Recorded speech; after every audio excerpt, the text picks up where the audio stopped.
Hello, this is Lorna Rasmussen, welcoming you to the webinar, The Absolute Best Way for Women to Make Money. Thank you so much for joining us today. Now, I want to start by acknowledging that someone who writes a book and a webinar entitled The Absolute Best Way for Women to Make Money obviously has an opinion. And I do. However, my goal today is not to convince you of my opinion. My goal is to give you information that will allow you to make a decision for yourself. I'm going to be outlining some things today that for some of you will be life-changing. For others, you'll go, yeah, that was interesting, and you'll go on with your life because things are going the way you want them to. So for everybody, again, I want to welcome you. And I also want to let you know that whether you're working outside the home or inside the home, or you're working in both places, which is, of course, the average woman is, I want you to know that I understand you have a lot on your plate. You're juggling a lot of things in your life. So your time is extremely precious. And I want to acknowledge that by saying, I don't want to take any of your precious time if this isn't the right place for you to be. So you're going to know that you're in the right place if you answer affirmatively to some of these questions. You're in the right place if you've ever wondered, is this all there is? You were expecting more in your life. You wanted more in your life. Or you're in the right place if you aren't where you expected to be by now. Maybe you look around and you say, well, other people seem to be doing well who started out about the same time I did. This usually happens right after you go to a high school reunion, by the way. But you're just not, you're expecting something different happening in your life at this point. You're also in the right place if you've been working hard, doing what you think of as all the right things, but somehow it just isn't working for you. And that would, in fact, be me a number of years ago before I learned this information. And finally, if you're thinking that it's time to try something different. Now, Einstein's definition of insanity was doing the same thing over and over again and expecting different results. So if you're feeling a little insane right now and you are looking for different results, I can guarantee that you are in the right place. If you're looking for more time, more money, more recognition, more excitement, just more out of your life, this is definitely a time that will be well spent with us. Again, before we really dive in, I want to let you know that you being in this place and asking these questions and looking for something different is not a sign of a deficiency in you. It's also not for lack of trying, nor is it for lack of hard work. And how do I know these things? I know them because I was there. And those are exactly the things I was feeling about myself at the time.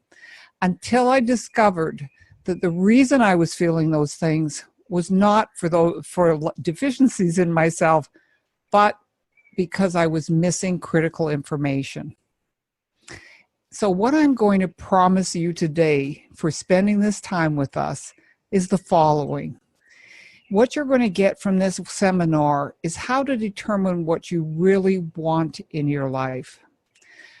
How to understand your options. For a lot of people, we have a lot of options out there.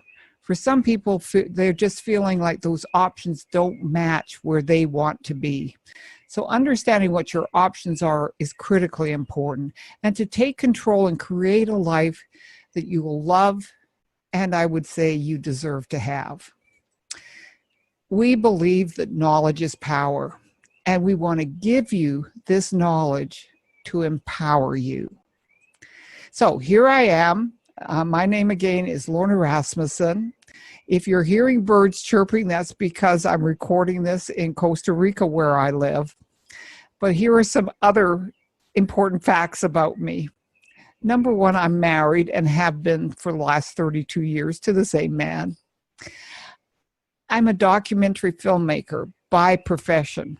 but that was something I did at first, and it was a long time ago. I also ran a distribution company. I taught at universities in the US and Canada, and I authored a number of very successful books. I had what most people would consider very successful careers in a number of different areas. However, I was never likely to retire. Now, how is that possible that I would have so much success in my life, but in the end, I almost lost everything? You know, over the years, I've tried every way there is to make a living, and that's legitimately and ethically. And I'm going to talk more about that as we go along. But there was a time when I didn't have either the time or the money to even visit my mother, who lives in Canada. I hadn't taken a vacation in probably 4 years, and I hadn't even seen my identical twin sister in probably that length of time. In other words, the things that were most important to me were beyond what I was able to get. Real success eluded me. When I looked at success and failure, I probably at that moment in time, even though I know I had those successes, at that moment in time, I felt like a complete and utter failure. And it was that compelled me to start searching and finding that critical information that I was talking about. As I applied that critical information, I got so excited about it that I decided that I was going to write a book about that so other women didn't go through what I did. And I called that book The Absolute Best Way for Women to Make Money. Mark Victor Hansen, who is the co-author of the Chicken Soup series, said of the book, "It is time for women to start earning the type of money they really deserve. This book tells them how to do it." And I couldn't agree more. So let's get started. When you got this download for the webinar, we also had a link there for you to download some documents, and hopefully you were able to download them and print them. But don't worry if you weren't able to do that. Just pull out a couple of sheets of paper and we'll walk you through the process. We're starting with the Wheel of Life because we want to take a snapshot of where you are right now. So for those of you with a piece of paper, just draw the best circle you can. Doesn't have to be fancy like this. And dissect it with 3 long lines so that you have basically 6 sections with a hub in the middle. So that's your Wheel of Life. And each of those spokes represents a different area of your life. Feel free to redefine them in any way you want to, but these are the areas that we're going to evaluate. The first thing you're going to notice is that you are at the center of your wheel.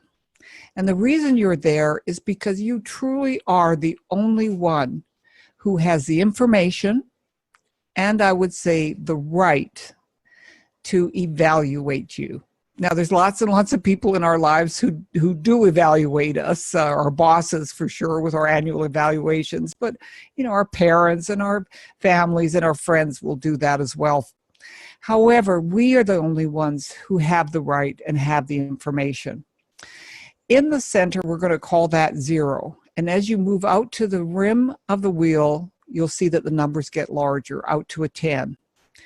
What you're going to do is you are going to put a mark on the number that you feel reflects where you are at this moment in that area of life. So let me share that with you by starting with the physical and health.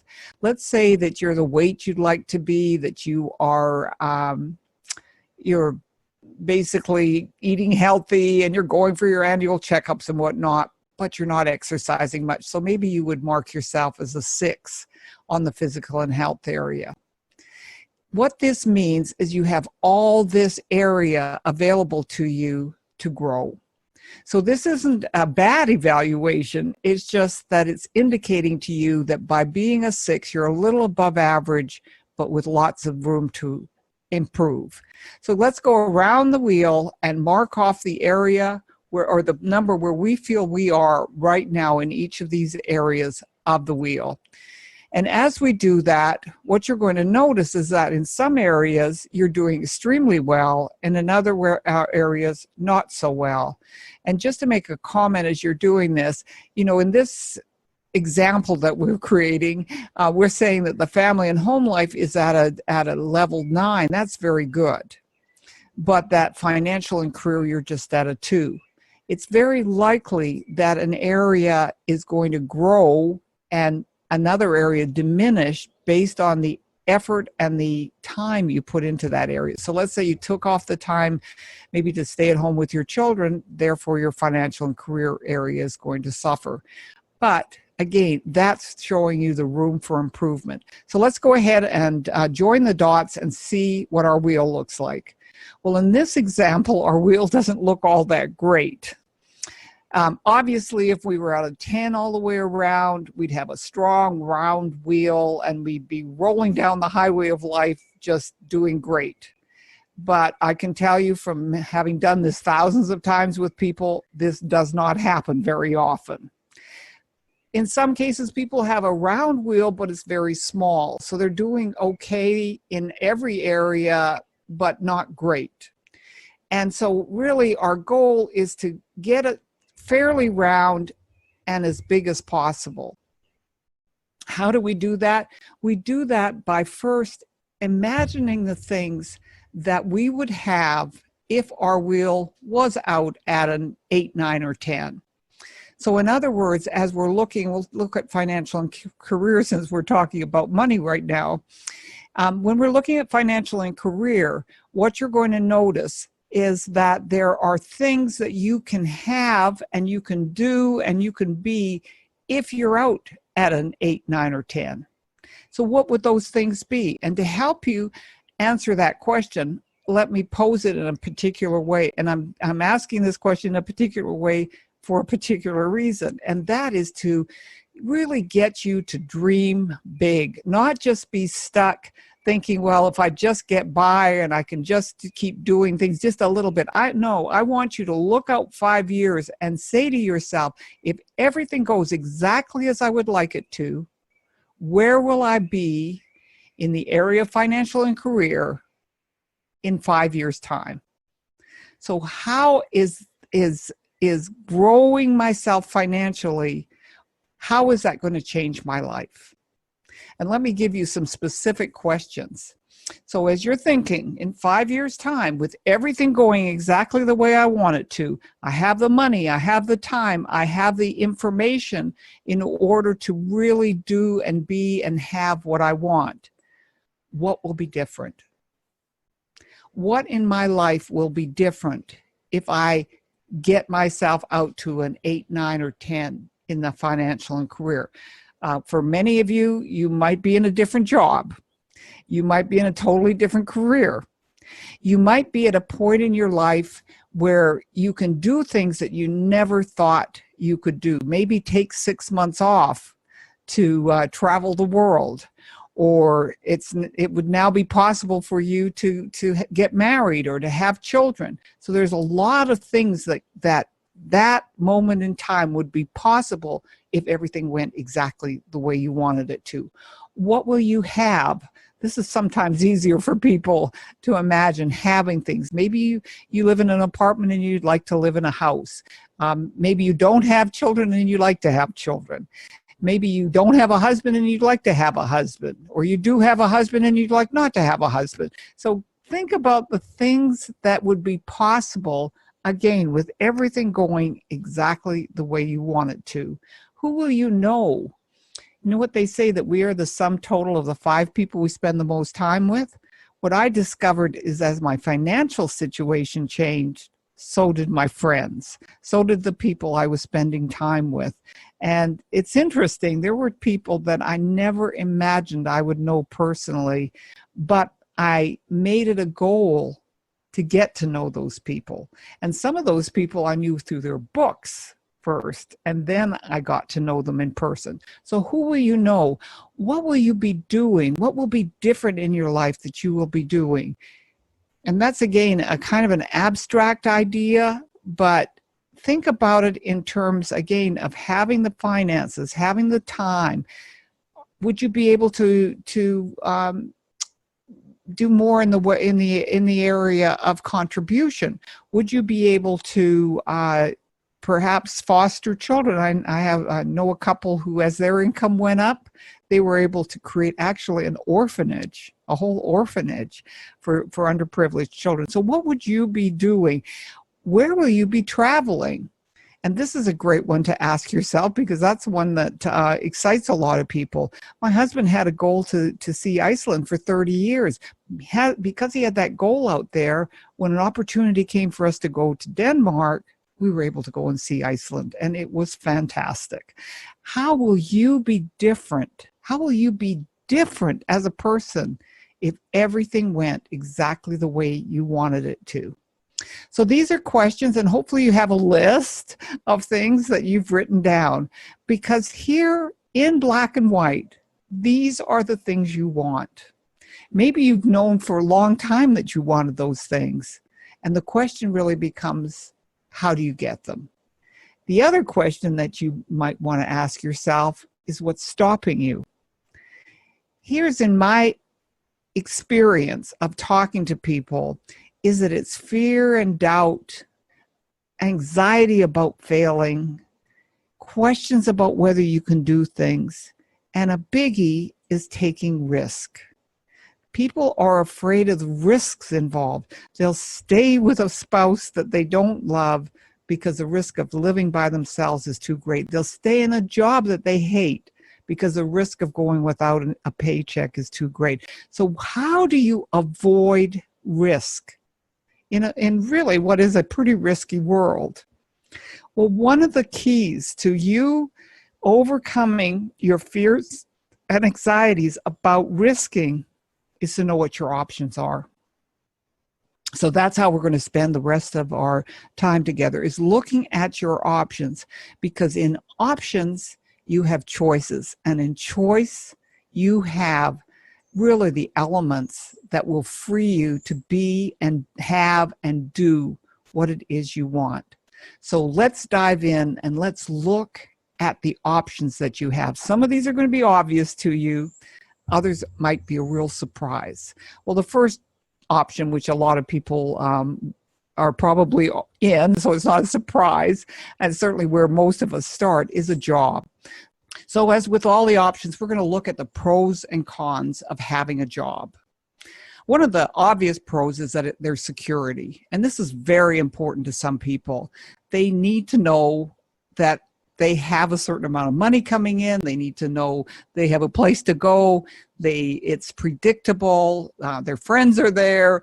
There's a lot of elements to security. But the other side of that security is a wage cap. You are being paid essentially what the job is. You may be sitting right next to somebody who's doing the same job, not as well, not putting their heart and soul into it like you are, and yet you're paid the same amount. It's also interesting that we call a wage cap, for when we're talking to women, as a glass ceiling, because sometimes we're underpaid based not on anything we're doing, but based on our gender. But the other positive is the training and support that you get in a job. I can remember when I got my first jobs and was so excited to be trained and to learn new things, and really felt that I was adding to my ability to go up the ladder or to do better in the future. But along with that are rules and regulations, obviously. And what I also discovered about myself is I didn't like rules and regulations all that much. So that was a little tough for me. But when you look at a job based on what we've just described, doesn't it kind of look like a box? And it is a box. It's a box into which we climb willingly. And some of us don't climb out until we retire at 65. Others of us, it feels like we got buried in that box. So we're going to do something with each of the options in terms of making a comparison. So that's a job, and let's look at that job in terms of developing a lifestyle. And we're going to do this again with all the options. And lifestyle is really an amalgam of a lot of different elements. And these are just elements that I've chosen to look at. The first one is financial freedom. It's hard to have any kind of a lifestyle, no matter how you define that lifestyle, without money. And the real goal for a lot of people is that they have enough money, sufficient money, that they can live a comfortable life, maybe retire early, maybe have a place where they can go on vacation with their family. So whatever it means for you, we're going to sum it up in the words financial freedom. We're also going to talk about tax savings, and why that's such an important element to lifestyle is that it is one of the taxes, paying taxes is one of the largest expenditures that you are going to have. And that's obviously going to impact your financial freedom and therefore your lifestyle. We're also going to talk about flexibility. I was just speaking with a woman who has 4 children.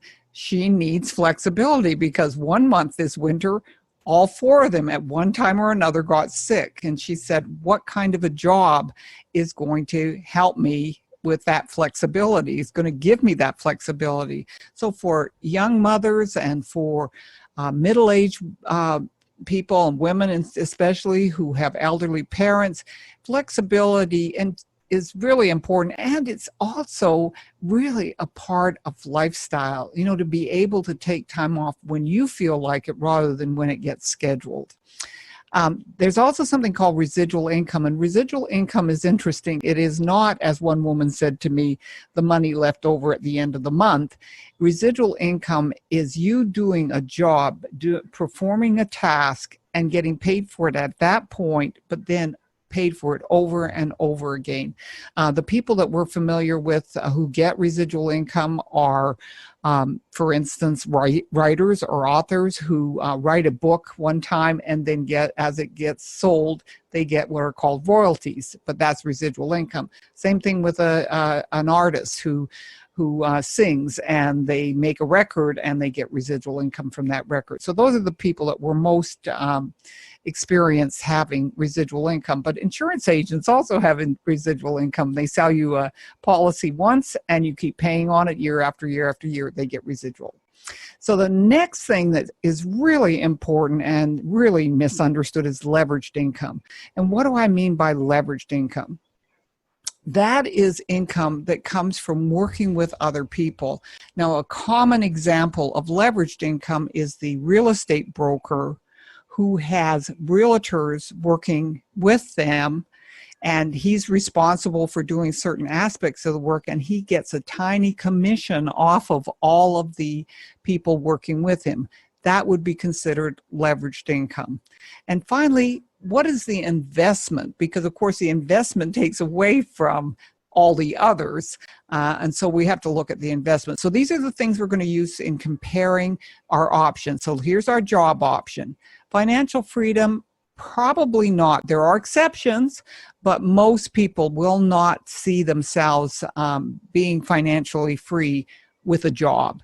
Tax savings, and this is the reason, there are no tax savings. In fact, if you have a job, you pay the most money. Now, you can have a house and you can have a child, and there's some tax savings there, although one person pointed out the children were kind of expensive too. But basically, there are no tax savings because you have a job.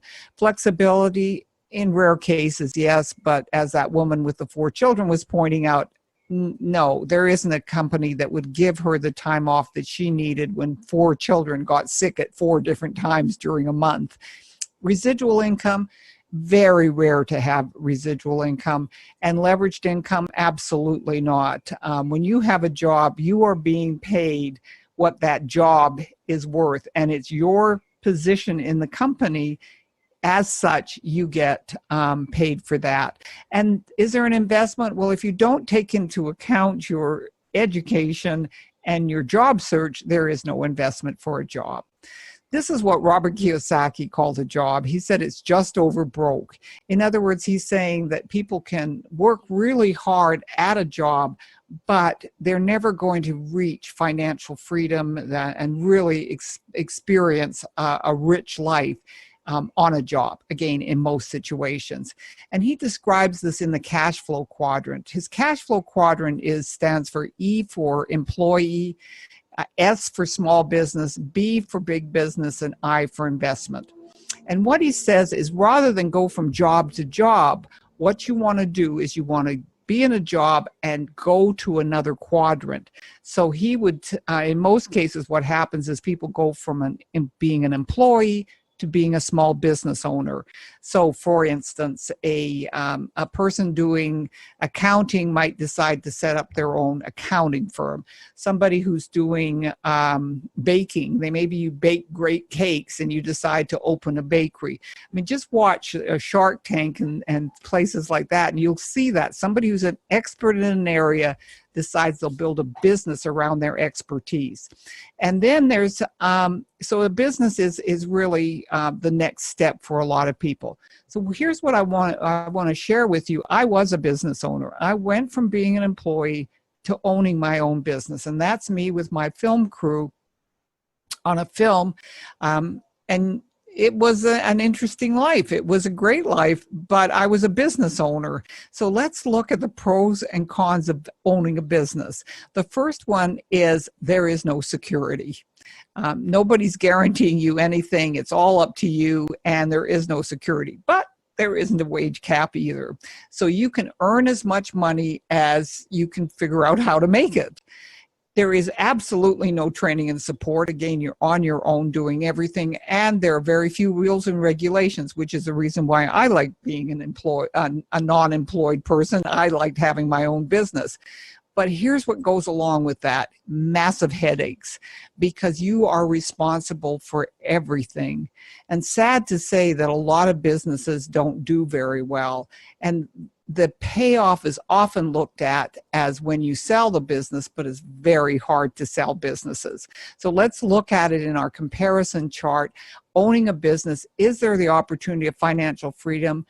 We all know about companies that somebody started in the basement of their mother's house or their garage. I mean, everything from Apple to Google were started that way, and they built multi-billion-dollar businesses. But there's a few success stories out there that we've all heard of. But again, the vast majority of people do not realize financial freedom. And when they do realize it, it's when they sell the business, if they're lucky enough to sell it at the right time to the right person. Are there tax savings? Yes, there are tax savings. And that's one of the reasons why having a business can be very, very lucrative. Is there flexibility? No. Instead of one boss, your clients become multiple bosses. You know, I used to, in the film business, have people wanting their film delivered on January 1st when they came back from their Christmas vacation. And of course, did I get a Christmas vacation as a result? Absolutely not. Is there residual income? Usually no. Is there leveraged income? And this is an interesting area, because people think if you have a business and you have employees that you are leveraging yourself.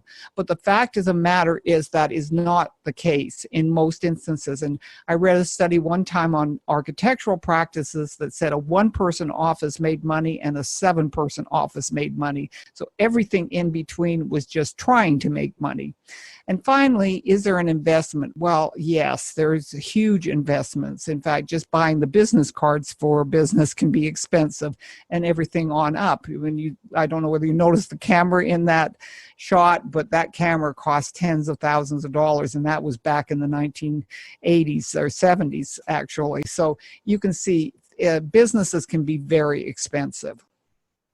So what people do when they are in a business, and this was absolutely a situation for me, is they realize they know the business of the business. They know how to produce the thing that the business is supposed to produce, but they don't understand how to run a business. And that's when they turn to something called franchising. And franchising is interesting because franchises hold out a promise that you can run a business without knowing very much, basically. We're all familiar with franchises that are in the food industry, and that is a popular place for franchising to occur, but there are franchises in every industry. And what the franchise is it's a business that has perfected the systems of that business, the business of the business, and then they sell that concept to other people to open other stores. And so all across the country, they're duplicating themselves. And that's franchising. And what people think about franchising is that it is extremely lucrative because the business is set up. You just follow the rules of the business. But in looking at the pros and cons of franchising, it actually has the same issues as a regular business has. In other words, there is no security. A third of business franchises succeed, a third fail, and a third break even. So, you're up against those odds, but there is no wage cap. So you can make as much money as you're willing to work for. Now, the real pro of franchising is the support and the training. And that comes, if you bought a good franchise, that's fantastic. And of course, along with training and support come rules and regulations. The biggest problem is the money it costs for those things. So it is a great alternative to building your own business, but it's not necessarily a panacea. So let's take a look at franchising. Financial freedom, again, possible, but for most people who own franchises, it usually means owning multiple franchises. Tax savings, absolutely, they're a business, so they're business tax savings. Flexibility, no. And we say in food franchises that you are at the mercy of pimple-faced teenagers. So if they don't show up for work, you as the owner are in there flipping burgers or doing whatever. Residual income, very unlikely, and same with leveraged income. And the costs can be astronomical. The average franchise, I think these days, is $150,000, and then it goes on up. I mean, McDonald's is over $1 million when you look at the real estate. So it's not the answer for everybody.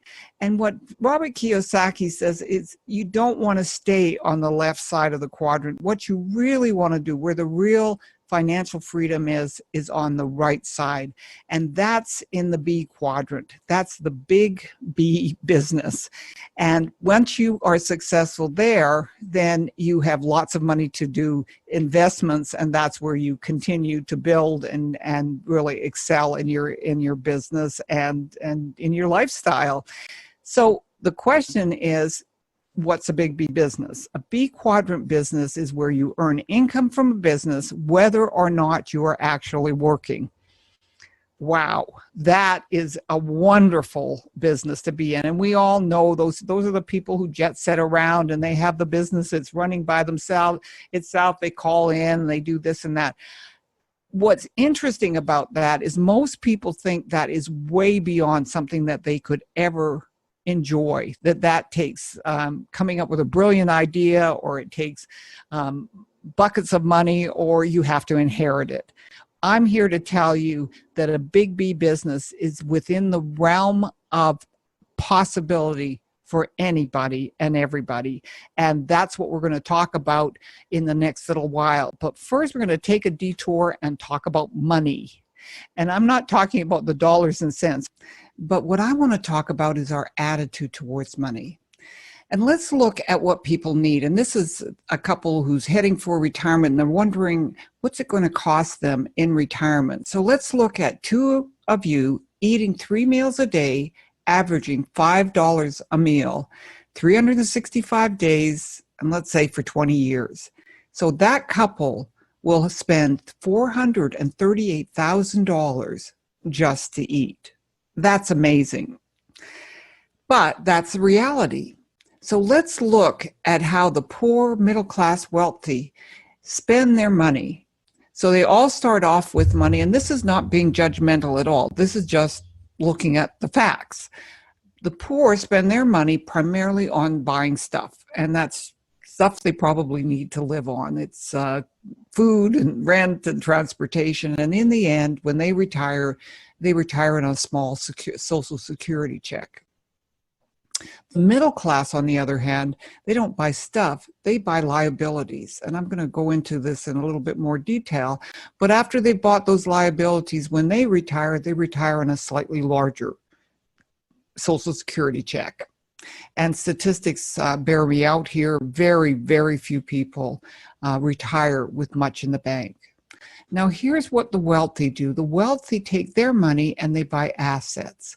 And assets throw off more money, and with that money, they buy more assets, which throw off more money, and you can see where I'm going with this. So that's the difference between the poor, middle class, and wealthy. What is an asset versus a liability? Well, for a lot of people, they will tell you that their house is their largest asset, when in fact, a house is not an asset unless it is making you money. In other words, an asset is something that makes you money. A liability is something that costs you money. So when we're talking about the middle class buying liabilities, what we're talking about is them buying a house, maybe a vacation house, a boat, cars, etc. None of those things are making them money. In fact, I only know one person who owned a house, and that house was both an asset and where they lived, and that was my mother, whose husband did not want to pay for a mortgage. He was happy renting, so my mother bought the house and he paid her rent. Thus, she had an asset. But she's the only one I know. So let's go back to Robert Kiyosaki's cash flow quadrant. Again, the E standing for employee, S for small business. On that side of the quadrant, the left side of the quadrant, what's happening there is these people are working alone.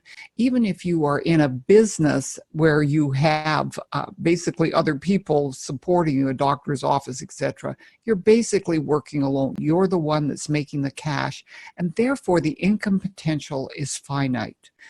On the other side, the big B business, you are building a network, teams of people, and as such, the income potential is infinite.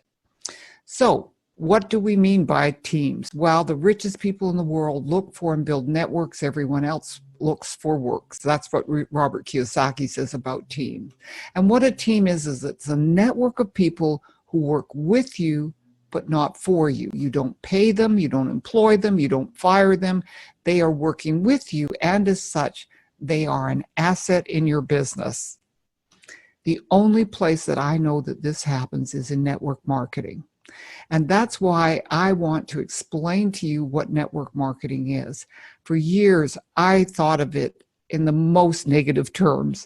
And I don't want you, if that's how you feel, to go on feeling that way. I want you to understand what it is. And basically, let's do it in terms of its business model.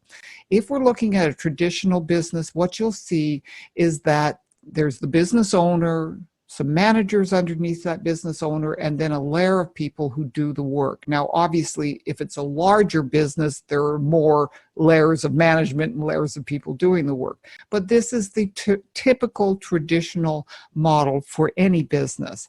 Now, what happens in network marketing is we kind of turn it on its head, and it looks more like a web, like a spider's web, where there are businesses all around growing individually. So individually, there are almost like little traditional businesses, but you're there in the center, basically managing and connecting and supporting that web of other businesses. And what's interesting about it is that some of those businesses can grow very, very large, even larger than you, and yet you are still part and parcel of the same thing. So basically what network marketing does is it uses a network of people to find customers instead of advertising to sell to them. And yes, we do sell. And I know that that's a challenging word for some people. It's actually a 4-letter word for some people. And they really believe that they can't sell. They're not interested in selling. They're not good salespeople. I've heard it all. But what I want to do is take a second and explain what I mean by selling to you. And I'm going to respell the name, the word rather. So S stands for share. And that's what we how we learn about all the products and services that are out there. Either the information is shared through advertising or it's shared through our friends, through social media, etc. So the salesperson's first job is simply to share the information, let people know the product or service exists. The second thing they want to do is educate that prospective buyer about the benefits and features of that product or service. Then they want to help that person learn how that product or service could benefit them, could solve problems that they have. Now, obviously, if you know that person, you've spent a little time getting to know the person, you are in a better position to explain to them how this product or service is going to assist them with the issues or challenges that they have in their lives. And finally, and this is the only thing where I think people need a little education and a little help, is in the area of leading that person, then that prospective buyer, to make a positive buying decision.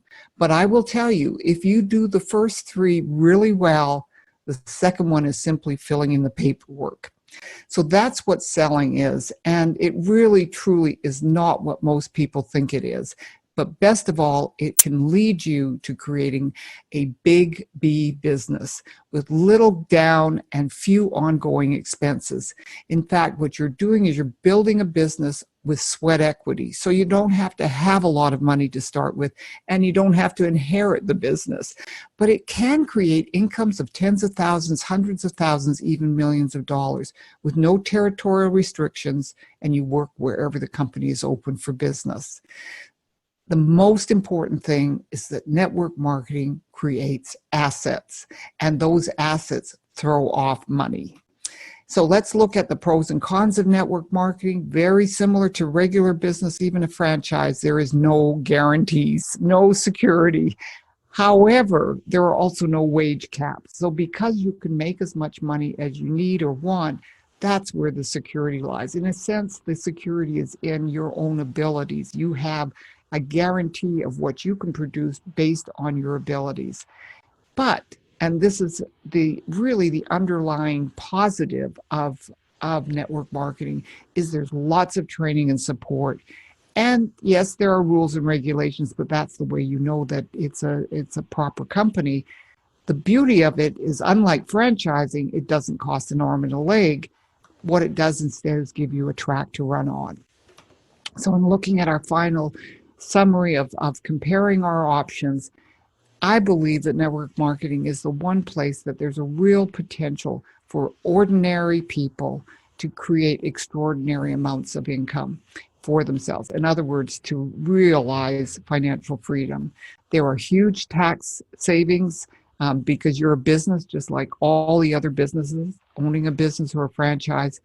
But there's also flexibility, which gives you a very positive way of looking at what you can do and where you can live and whatnot.